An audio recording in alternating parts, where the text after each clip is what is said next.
चलो, हेलो बच्चों।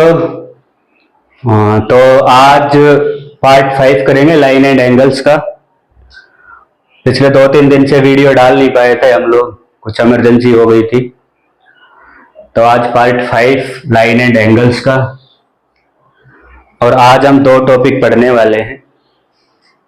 एक पढ़ेंगे वर्टिकली अपोजिट एंगल्स, दूसरा पढ़ेंगे internal angle bisector, external angle bisector, और उन दोनों के बीच का एंगल क्या होगा। उसके बाद तीसरा कॉन्सेप्ट आज ही पढ़ेंगे, इसी क्लास में पढ़ेंगे, वो होगा पैरेलल लाइंस का। उसके बाद एक क्लास और होगी, उस क्लास में हम पढ़ेंगे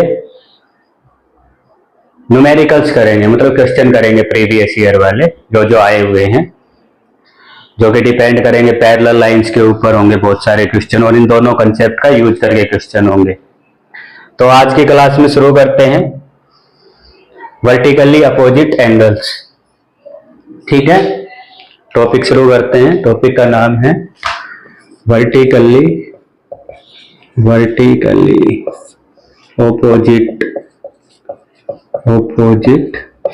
एंगल्स। ठीक है, जब भी कभी कोई ये दो लाइन एक दूसरे को इस तरीके से कट करेंगे, तो ये वाला एंगल मान लो x है, तो ये वाला एंगल भी x होगा।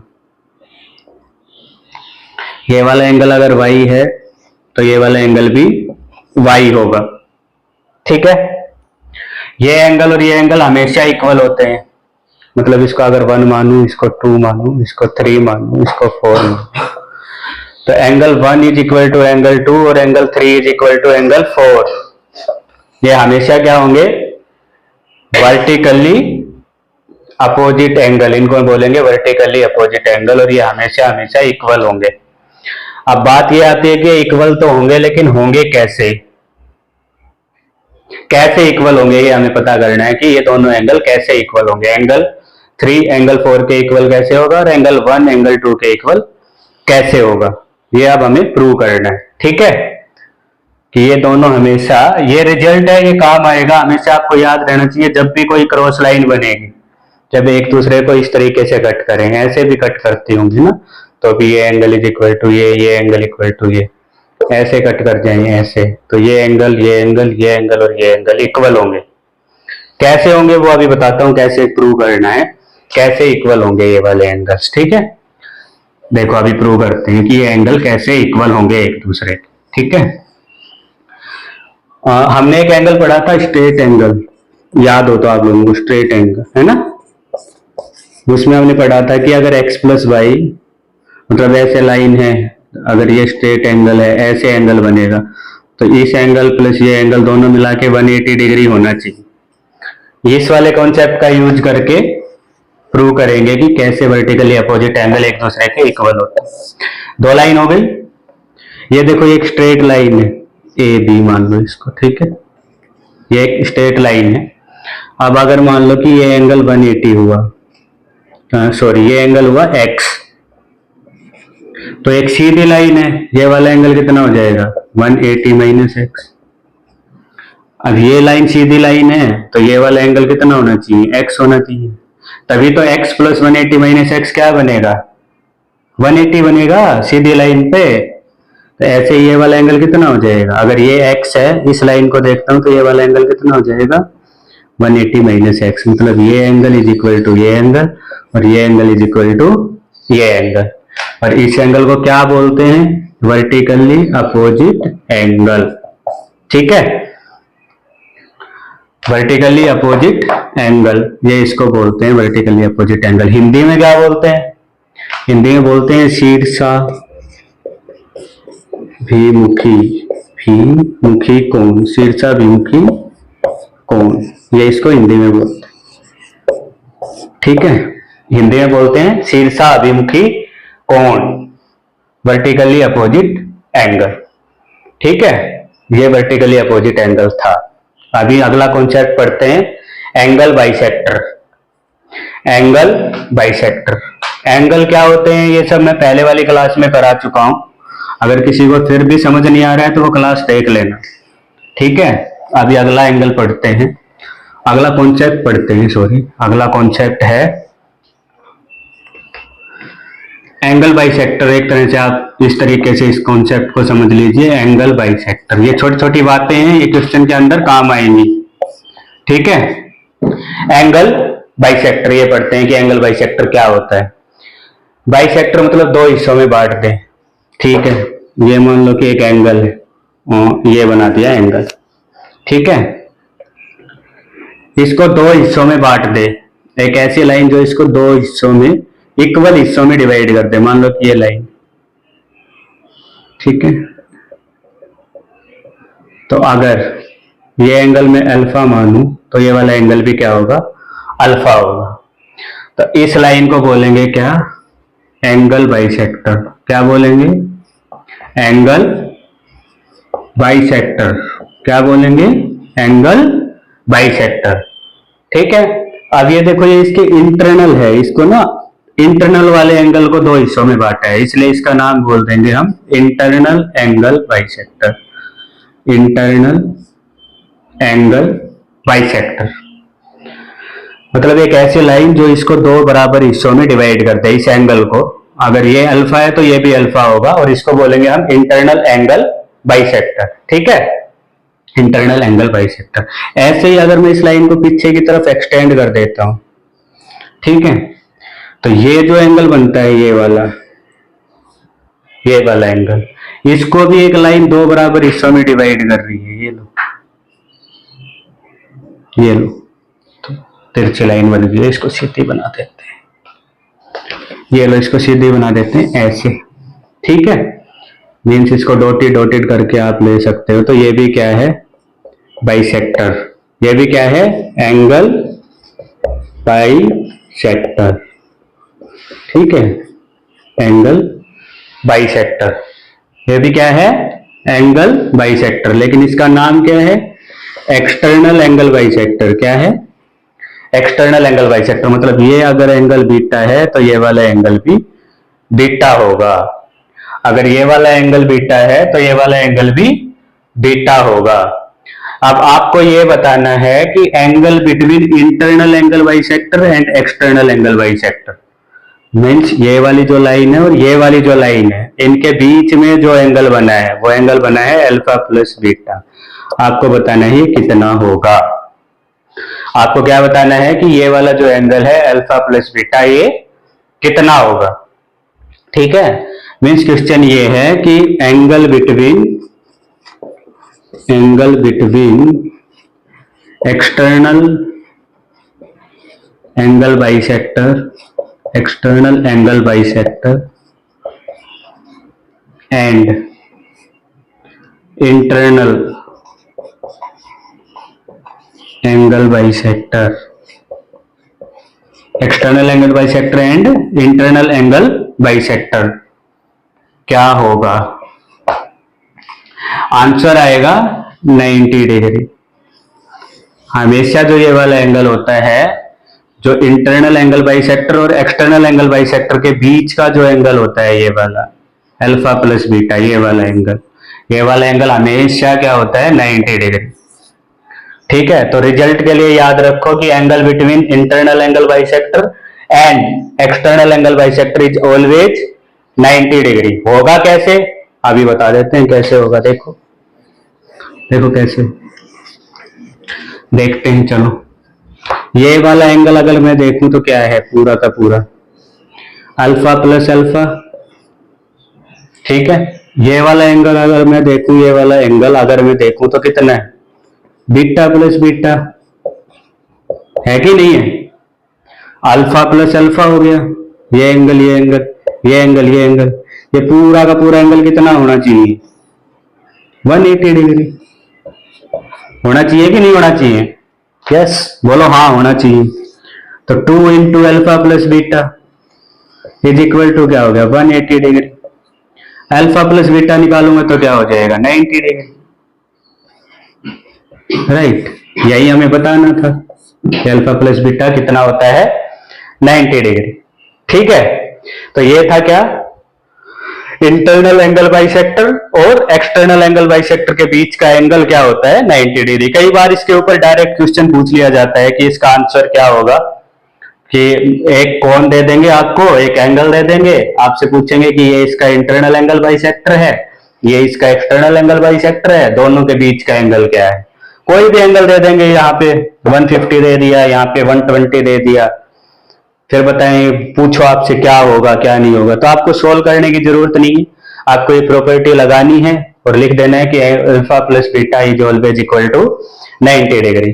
ठीक है, ये था एंगल बाइसेक्टर थ्योरम, आप एक तरह से इसको बोल सकते हो, थ्योरम बोल दो, एंगल बाइसेक्टर थ्योरम एक तरह से याद रखने के लिए। ठीक है, ये था टॉपिक नंबर 2। अभी हम पढ़ते हैं क्या? Parallel line. दो पैरेलल लाइन को अगर एक ट्रांसवर्सल लाइन कट करती है तो कौन कौन से एंगल बनते हैं। ओके,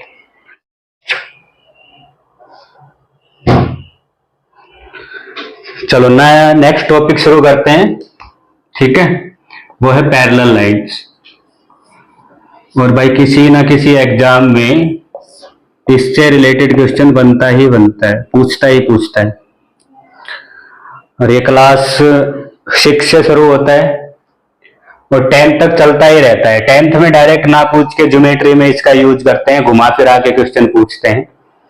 बहुत ही अच्छा टॉपिक है और आपको याद होना चाहिए, आसान भी है और मतलब जो स्कोरिंग होता है ना वो है टॉपिक। अगर आपको ये समझ आ गया तो आपको एंगल निकालना आ जाएगा। ठीक है, और इसके ऊपर जरूर आपसे कुछ ना कुछ जरूर पूछा जाएगा। कॉम्पिटिटिव एग्जाम में भी बहुत ज्यादा क्वेश्चन इससे आते हैं, तो आपको ये बहुत अच्छे से समझ लेना है और सारे डाउट आज ही आपके दूर हो जाएंगे। इसके बाद इससे रिलेटेड क्वेश्चन करेंगे। ठीक है, फिर हम अगला टॉपिक पढ़ेंगे, पहले इससे रिलेटेड क्वेश्चन करेंगे। पहले इसका बेसिक जो कॉन्सेप्ट है वो पढ़ लेते हैं कि पैरेलल लाइंस क्या होती है। मान लो कि मैंने एक ये लाइन ड्रॉ कर दी और एक ये लाइन ड्रॉ कर दी, तो एक ऐसी दो लाइन जो एक दूसरे को कभी भी किसी भी पॉइंट पे इंटरसेक्ट ना करें, the line they do not intersect each other at any point is called parallel line. दूसरी लैंग्वेज में मैं कह सकता हूं कि ऐसी दो लाइन जिनके बीच की परपेंडिकुलर डिस्टेंस हमेशा सेम रहेगी। परपेंडिकुलर डिस्टेंस हर एक पॉइंट पे सेम रहेगी, ये वाली जो दूरी है ना दोनों के बीच हमेशा सेम रहेगी, रत्ती भर का डिफरेंस नहीं होगा, इंचीज का भी डिफरेंस नहीं होगा, जितनी भी है उतनी ही रहेगी। तो ये दोनों लाइन क्या कहलाएंगी? पैरेलल। एग्जाम्पल के लिए डेली लाइफ में रेलवे ट्रैक, हालांकि वो बाद में जाके ऐसे ऐसे क्रॉस कर जाते हैं कई जगह पे, लेकिन अगर आप उनको देखोगे तो पैरेलल होते हैं।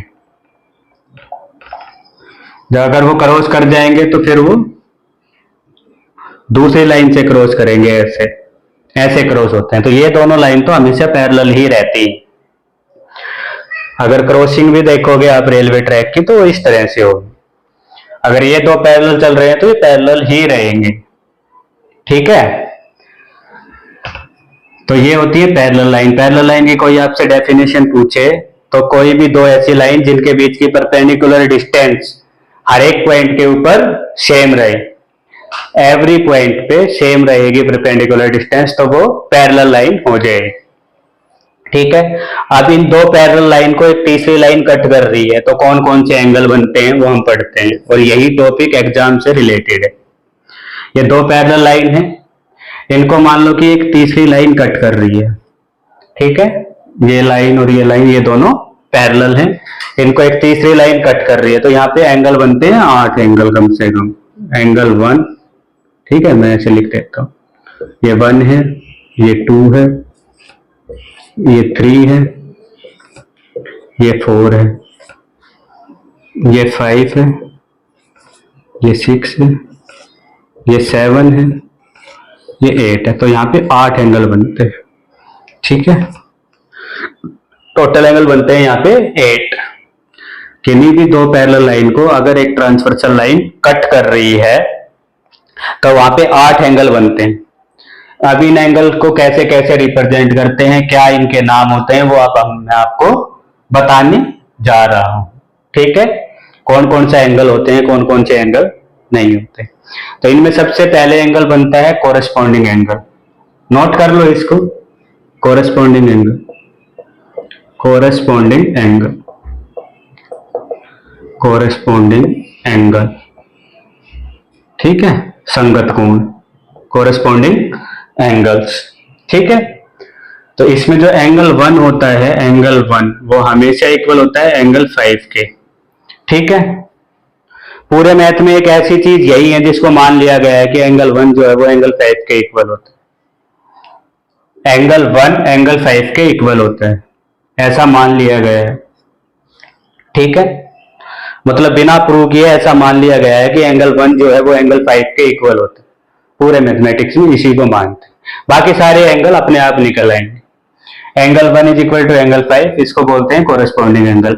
अगर एंगल 1 एंगल 5 के इक्वल है तो मैं यहां से कहूंगा कि एंगल 4 जो होगा वो भी एंगल 8 के इक्वल होगा, राइट? होगा कि नहीं होगा? अगर ऐसी बात है तो मैं कहूंगा कि एंगल 2 जो है वो भी एंगल 6 के इक्वल होगा, होगा कि नहीं होगा?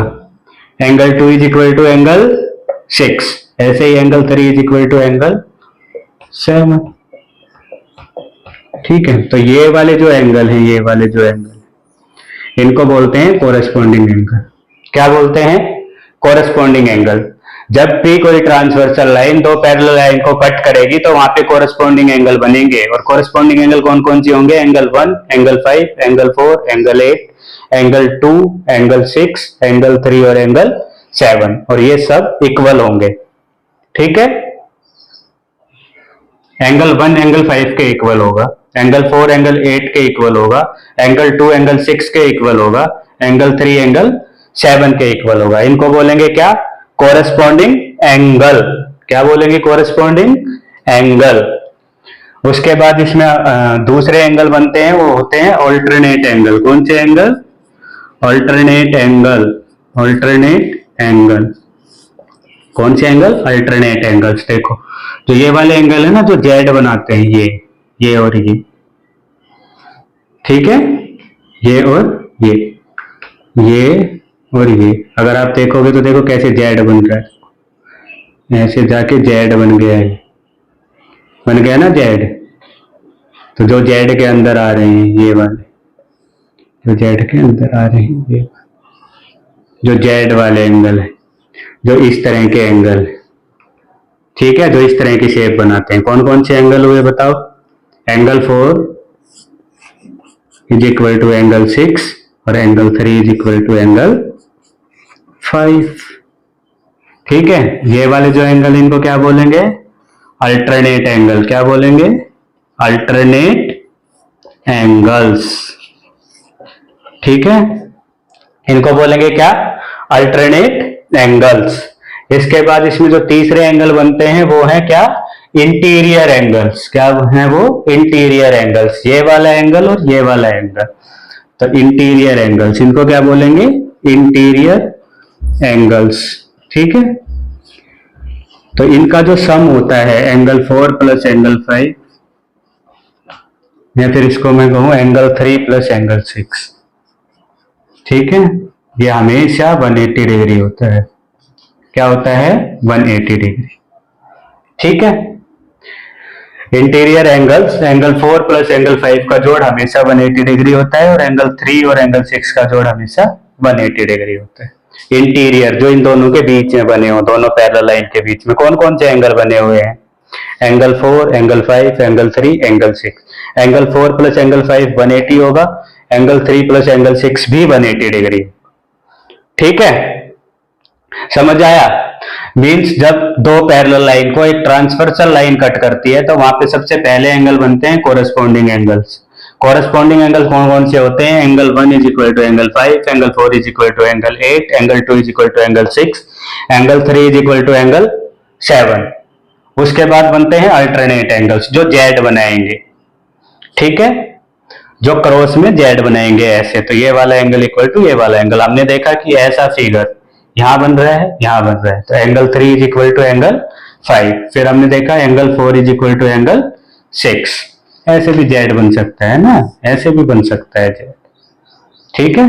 तो ये वाला एंगल इज इक्वल टू ये वाला एंगल। ये जो जेड वाला फिगर बनाएंगे उसके बीच में जो दोनों एंगल आएंगे उनको क्या बोलेंगे, अल्टरनेट एंगल्स बोलेंगे, ठीक है। उसके बाद जो तीसरा आता है वो है इंटीरियर एंगल्स। इंटीरियर एंगल जो दोनों लाइन के बीच में बने, ये वाला एंगल हो गया, ये वाला एंगल हो गया, ये वाला एंगल हो गया, ये वाला एंगल। इनमें कैसे रिलेशन है, एंगल 4 प्लस एंगल 5 हमेशा 180 डिग्री होगा और angle 3 plus angle 6 is equal to 180 degree होगा। चल